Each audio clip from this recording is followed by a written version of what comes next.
While women's basketball has been played for more than a century, the McDonald's All-American Girls game didn't start until 2002. And while this first team isn't filled with future WNBA superstars, there are still quite a few solid college and pro players, plus at least one future Hall of Famer. Before we dive in, I wanted to make one quick note. I'm going to refer to everyone by their maiden name, just to hopefully make tracking a bit easier. With that out of the way, let's take a full look at every player from the 2002 McDonald's All-American Girls game. Latangela Atkinson. Atkinson joined the North Carolina Tar Heels for college ball. She was named the ACC Rookie of the Year in 2003 after averaging 9.7 points and 8.3 rebounds.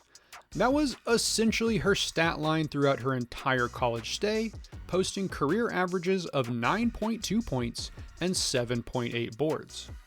Atkinson made one All-ACC team in 2004 and was named to the ACC All-Defensive Team in 2006. The Indiana Fever picked her 9th overall in the 2006 draft. As a rookie, she came off the bench for most of her 33 games, averaging 3 points and 2.3 rebounds. Atkinson was traded to the Sacramento Monarchs ahead of the 2007 season, where she was again a bench option with limited minutes. She played in 7 more WNBA games between 2008 and 2009 before leaving the league. Atkinson has largely been out of the public eye since, though I did find a podcast appearance from 2021 that revealed she'd fulfilled a dream she had had from her youth and bought a semi-truck and was working in that field. In addition to working as a driver, she trains other young truckers to help them get their CDL licenses. Seimone Augustus. During her freshman year of high school, Augustus was featured on the cover of Sports Illustrated for Women with the caption, "Is she the next Michael Jordan?" Augustus decided to stay in-state and play at LSU. With the Lady Tigers, she became a dominant collegiate player. Augustus averaged 19.3 points, 5.2 rebounds, and 2 assists a night during her 4-year career. She led LSU to 3 straight Final Fours and won so many awards. Here's a breakdown as quickly as I can make it. Augustus was the SEC Freshman of the Year in 2003, a 3-time first-team All-SEC player, a 4-time All-American with 2 first-team nods, the 2005 USBWA National Player of the Year, a 2-time AP Player of the Year, a 2-time SEC Player of the Year, a 2-time Wooden Award winner, a 2-time Naismith College Player of the Year winner, and a 2-time Wade Trophy winner. She was really good, is what I'm saying. The Minnesota Lynx picked her first overall in the 2006 draft. She spent 14 of her 15 WNBA seasons with the Lynx and was generally one of the best players in the league, posting career averages of 15.4 points, 3.1 rebounds, and 2.3 assists. Augustus won Rookie of the Year in 2006 and made 6 All-Star teams and 6 All-WNBA squads. She did undergo several injuries from 2009 to 2010, but when she came back to full strength in 2011, she helped build a dynasty with Maya Moore. Between 2011 and 2017, the Lynx won 4 league titles, with Augustus winning Finals MVP in 2011. In 2020, she left the Lynx to sign with the Sparks and retired after a season. In addition to her WNBA career, Augustus spent some time overseas, playing in Russia and Turkey. She also won Olympic gold medals in 2008, 2012, and 2016. After retiring in 2021, she joined the Sparks staff as an assistant coach. She was with the team until 2023, when Augustus announced she was taking a break. In 2024, she joined the LSU staff as an assistant, where she's still working as of 2025. She also became the first female athlete to get a statue in front of the Tigers Training Center, joining Bob Pettit, Shaquille O'Neal, and Pistol Pete Maravich. In 2024, she was inducted into the Naismith Hall of Fame. Her cousin Cody Augustus played college ball at Mississippi State before playing pro ball overseas for several years. Mistie Bass. Strangely, Bass is listed as being on the roster in a few places, but not in others. That's true about another player we'll get to later, but I'm going to include them both just for thoroughness. Bass is the daughter of rock and roll legend Chubby Checker. She joined Duke for college ball. She made the ACC All-Freshman team with 6.9 points and 3.7 rebounds. Bass kept improving over the next 3 seasons, never averaging fewer than 10 points and 5.4 rebounds from 04 to 06, and peaking as a junior with 11.6 and 7.2. The Phoenix Mercury picked Bass in the second round of the 2006 draft, but traded her to Houston soon after. She was a solid backup until the team disbanded in 08 when she was picked up by the Chicago Sky in the dispersal draft. Bass spent 2 seasons in Chicago before missing the entire 2011 season for personal reasons. In 2012, she joined the Connecticut Storm and played the best ball of her career, averaging 7.5 points and 4.4 rebounds over 2 seasons. In 2014, she joined the Mercury, winning a title with the team. After 2 more seasons with the team that originally drafted her, she left the WNBA behind in 2016. Bass played another season in Australia before hanging them up. She did some marketing work with Nike for a few years and joined the Detroit Pistons as the executive director of athlete engagement and basketball ops in 2024. She's still with the organization as of 2025. Nikki Blue. Blue was regarded as one of the best point guards in the class and offered a scholarship to UConn, which had the nation's top-ranked team the year prior. However, she decided to stay in state and play college ball at UCLA, which had gone 10-20 the year before. During her 4 years as a Lady Bruin, Blue never averaged fewer than 12.5 points a night and became a great distributor. Even more important, UCLA never posted a losing record under her watch, and by her senior season, the team was a 5 seed in the NCAA tournament. The Washington Mystics picked the 4-time All-ACC player 19th overall in the 2006 draft. Blue spent 4 years with the team, mostly coming off the bench to average 3 points and 2 assists. In 2010, she was traded to the New York Liberty. After 1 season with the team, she was out of the WNBA. Blue spent a few years as an assistant coach at the college level, making stops at UNLV, Cal State, and Grand Canyon University. In 2022, she was hired as an assistant for the Phoenix Mercury, but became the interim head coach in 2023 after the team fired its head coach. In 2025, she was announced as an assistant for the Sparks, but before the season started, she joined the USC Trojans as an assistant coach, where she spent the last year on Lindsay Gottlieb's staff. Janice Bright. Okay, fair warning, this one is a little hard to follow, but I think I've narrowed down Bright's college career. She started her playing days at Cincinnati State Technical College, where she earned all-region honors and averaged 22.4 points, 5.2 boards, and 2.9 assists per night. In 2007, she joined Washburn University's roster. At the D2 school, she was a solid player, showing off good range from 3 over her 2 years. After wrapping up her college career, Bright has faded out of the spotlight and seems to be living a normal life as of 2019. Dawn Criss. Criss played her collegiate career at Virginia Tech. After coming off the bench for her freshman season, Criss became a starter and didn't relinquish her spot for her final 3 seasons.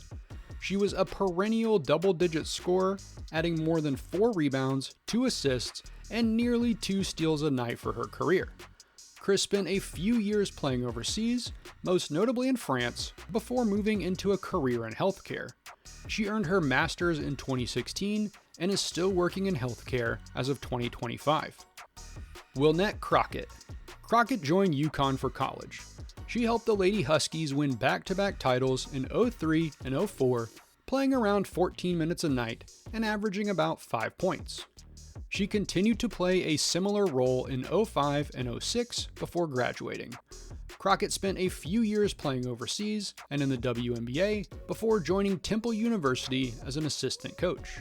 In 2022, she joined the CSUN staff as the director of women's basketball ops. A few years later, she joined the USC staff as an assistant coach / recruiting coordinator for Lindsay Gottlieb. Like Nikki Blue, she's still with the team as of 2025. Kate Dessart-Mager. First of all, apologies for any mispronunciation. It was very tough to find video of a lot of these players, so I didn't find very many good pronunciation sources. Anyways, Dessart-Mager played her college ball at Villanova. She slowly grew into a larger role with the Wildcats, averaging nearly 9 points and 4.5 rebounds as a senior.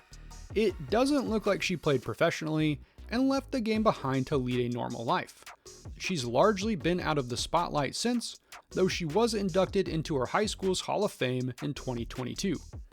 Tye'sha Fluker. Fluker left California to join the Tennessee Volunteers for college. She helped lead the team to 3 Final Four appearances, giving them solid backup center minutes. Her stats improved every season, moving from 2.7 points a game all the way up to 9.3 as a senior, playing alongside Candace Parker. The Charlotte Sting picked her 10th overall in the 2006 draft. Fluker spent 3 years in the WNBA, moving from Charlotte to Seattle to Los Angeles to Chicago. She never averaged more than 3.3 points and 2.1 rebounds. In 2008, Fluker moved to overseas ball, spending time in France, Turkey, Slovakia, Greece, Ukraine, and Poland before hanging them up in 2010. She did a few odd jobs while earning her master's in human resources. As of 2025, she's working in HR with the school system in Boston, Massachusetts. Gillian Goring. Goring was born in Trinidad and Tobago, but played high school ball in Iowa. She spent 2 years earning an associate's degree before joining NC State for her final 2 years of college. Goring played sparingly as a junior, but doubled her minutes as a senior and averaged 10.1 points, 6.3 rebounds, and 1.3 blocks a night. That led to the Washington Mystics selecting her in the 3rd round of the 2007 draft. She played 1 season with the team, averaging 2.6 points and 2 rebounds, retiring due to injury soon after. Since then, she's been living a normal life. According to her social media, she's living in Virginia and taking care of her family. Erin Grant. Grant joined Texas Tech for college ball and averaged 6.7 points, 6.5 assists, and 1.4 steals to win the Big 12 Rookie of the Year. Over her 4-year career, she made 3 All-Big 12 teams, peaking as a senior with 12 points and 6.3 assists a night. The Seattle Storm picked her in the 3rd round of the 2006 draft. She didn't play in the WNBA that season, but did join Houston in 2007 for 17 games, averaging 1.5 points and 2.2 assists. Soon after, she started a long coaching career, working as an assistant and recruiting coordinator for several colleges, including her alma mater for a few seasons. As of 2025, Grant is working as the assistant head coach for West Virginia University's women's team. Alexis Kendrick. Kendrick went to Georgia for college ball. She started all 132 games of her career, averaging 8.8 points and 4.1 assists. Her freshman season was her best, at 12.4 points and 5.1 assists, but she was solid throughout her days in Georgia. As of 2025, she's still 5th all-time for career assists for the program. She was not drafted, but briefly signed with the Sting before playing for a bit in Serbia. Soon after, she was at home, waiting to hear about a potential contract in France when she was recruited to join the Los Angeles Fire Department. She's been working as a firefighter in LA for more than a decade. Tamika Kursh. Kursh played her college ball at Louisiana Tech.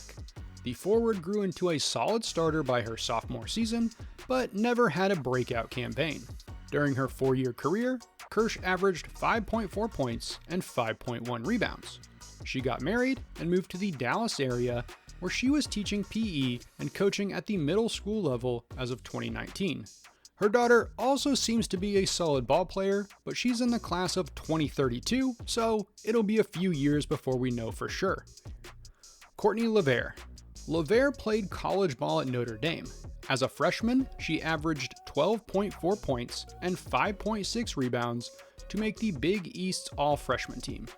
Most of her numbers dipped slightly over the next 3 years, but she did get her blocks up to nearly 2 a game by her senior season after Jacqueline Batiste left for the WNBA. She spent a few years working in sales, notably doing a stint with Cartoon Network and Adult Swim. In 2012, LaVere went back to Notre Dame to work for the university for a few years before becoming a stay-at-home mom in 2016. She's since started a business called Home Court Cooking and published a cookbook on Amazon. Nina Norman. Norman stayed in-state to play for the Texas Longhorns. From the jump, she played big minutes, averaging 6.7 points, 2.9 assists, and 1 steal a night for a team that finished the season ranked 12th and won the Big 12 regular season and tournament.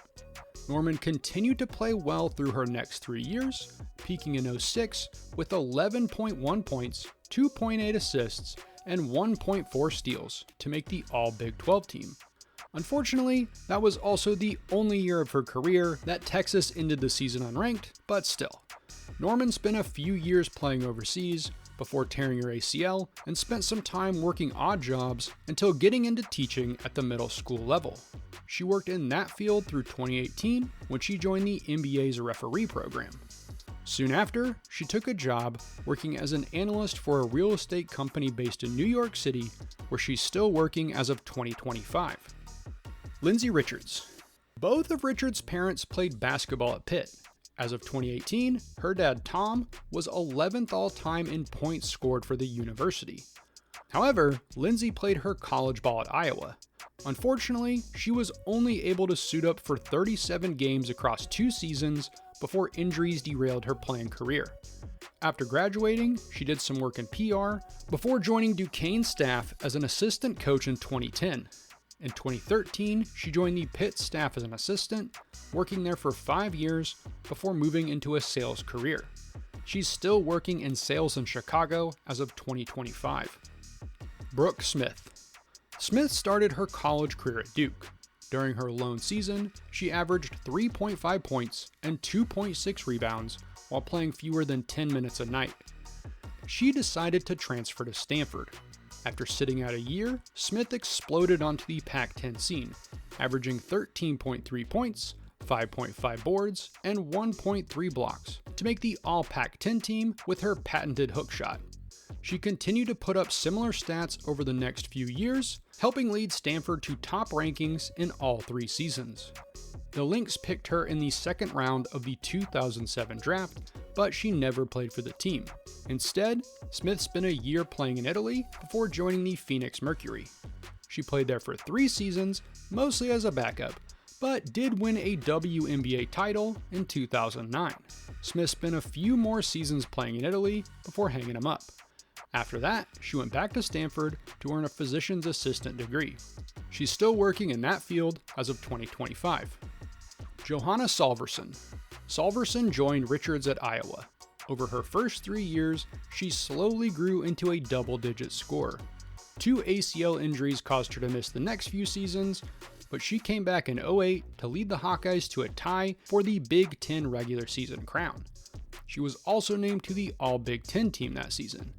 Solverson spent a few years playing in Europe before returning to her home state. As of 2015, she was raising her family and doing some coaching at the youth level. And Strother. Strother was named the co-MVP of the McDonald's game before signing to play with UConn. She fit in instantly, averaging 10.1 points and 4.6 rebounds for a team that won a title. Strother was named a Big East All-Freshman. The Huskies won another title during her sophomore year, and Strother stayed her consistent self throughout her 4 years of college ball.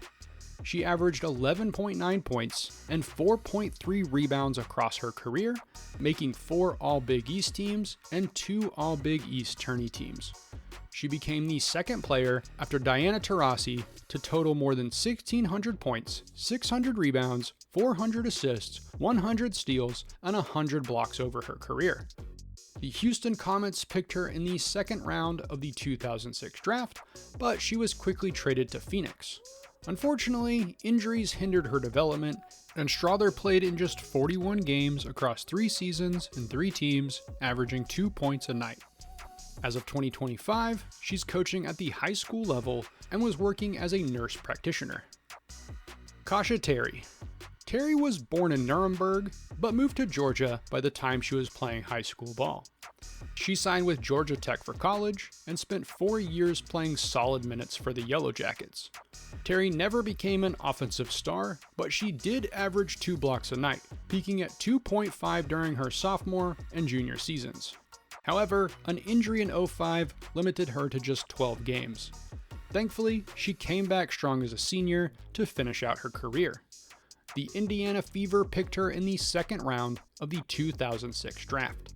She spent 2 full seasons with the team, providing a solid inside presence in her limited minutes. In 2008, she was waived after 2 games and spent the rest of the season playing for Atlanta, averaging 4.6 points and 3.2 rebounds. Terry did a training camp in Seattle before leaving the WNBA behind. She's somewhat active on social media and seems to be living a normal life as of 2025. Barbara Turner. Okay, as I mentioned earlier, some places list different athletes. Turner is listed on a few sites, but not on Basketball Reference. Still, I'll include her here for thoroughness. Turner joined Strother and Crockett at UConn. That means she also won a title in her first 2 seasons. She was a double-digit scorer from the jump, making the Big East All-Freshman team in 2003. Over her 4-year career, Turner averaged 11.8 points and 5.8 rebounds. She made 2 All-Big East teams and was named the Big East Tournament Most Outstanding Player in 2005. The Seattle Storm picked her 11th overall in 2006. She spent 4 years in the WNBA, playing for 3 different teams. In 2008, she finished the season with votes for Most Improved Player and 6th Woman of the Year after upping her averages to 8 points and 3.2 rebounds. She was out of the WNBA after the 2009 season, but made a long career out of playing overseas. From 2006 to 2021, she made stops in Turkey, Croatia, and Australia, though most of her career was in Turkey. After hanging them up, Turner started coaching with the Houston Rockets as a player development coach. She joined the Atlanta Dream as an assistant from 2022 to 2024 and is working as an assistant for the South Bay Lakers in the G League as of 2025. Ruby Vaden. Vaden stayed in state to play for Arkansas. She made the SEC All-Freshman team in 2003 behind 7.3 points and 4.2 rebounds. Vaden started her sophomore season well, averaging 11.8 points, 6.5 rebounds, and 1.3 blocks a night. However, injuries limited her to only 20 games that season. She was again injured during her junior season, tearing up her knee midway through the year. That injury proved to be career-ending. Fortunately, she was able to get her degree and has been teaching and coaching in and around the Memphis area in the years since. Nicole Wolff. Wolff's dad played at UConn in the 70s and coached at Boston University, so it wasn't a huge surprise when the guard became a star player and signed with the Huskies. Like every other UConn player on this list, Wolff picked up 2 titles in her first 2 seasons, but she, unfortunately, wasn't on the court for much of that success. A foot fracture as a freshman and an ACL tear as a sophomore limited her to just 13 games during her first 2 seasons. Wolff came back in 2005 and 2006 to play solid minutes, but wasn't quite the player she'd been when she first arrived on campus. She decided not to use her red shirt and graduate, ready to move on with her life. As far as I can tell, she's been living a normal life, though it's worth noting that her dad is still coaching at Old Dominion. Her brother Matthew played for their dad at BU and was coaching at American University in 2025. Her other brother Michael played hockey for Brown. Shanna Zolman. The other co-MVP of the McDonald's game, Zolman left Indiana to play college ball at Tennessee with Fluker. She became a star with the Lady Vols, making the All-SEC freshman squad in year 1, and then upping her scoring to double figures to make 3 straight All-SEC teams. Zolman was one of the best free throw and 3-point shooters in school history, and sits in 9th all-time in points scored. She was so good at free throw shooting that Zolman still holds the NCAA record for single season and career free throw percentage. She won 2 SEC regular season crowns and 2 SEC tourneys during her playing days, though her Tennessee teams could never quite capture a national title. The San Antonio Silver Stars picked her in the 2nd round of the 2006 draft. She continued to be a great shooter, averaging 6.6 points in limited minutes. Zolman got votes for Most Improved Player in 07 after bumping her scoring to 9.2 and shooting over 40% from deep. She was also involved in what many WNBA fans consider the worst call in league history, giving the Phoenix Mercury a controversial win in Game 1 of the WNBA Western Conference Finals. She tore her ACL before the 08 season and sat out the year. She returned in 09, but was somewhat limited. In 2010, Zolman was traded to the Tulsa Shock, where she had her best WNBA season, dropping 9.7 points and shooting 42% from deep. Unfortunately, she tore her ACL while playing in Turkey in the offseason and retired soon after. During her playing days, she was heavily involved in the Fellowship of Christian Athletes. After leaving the game behind, she started working for the organization as the Director of Women's Ministry and a Regional Diversity Coordinator. As of 2025, she seems to be raising her family and briefly hosted a podcast dedicated to the legendary coach, Pat Summitt. And that wraps up the 2002 squad of Women's McDonald's All-Americans. I'll be back in a few weeks with the 2003 squad, and while you wait, here's a video about the 2002 McDonald's boys team.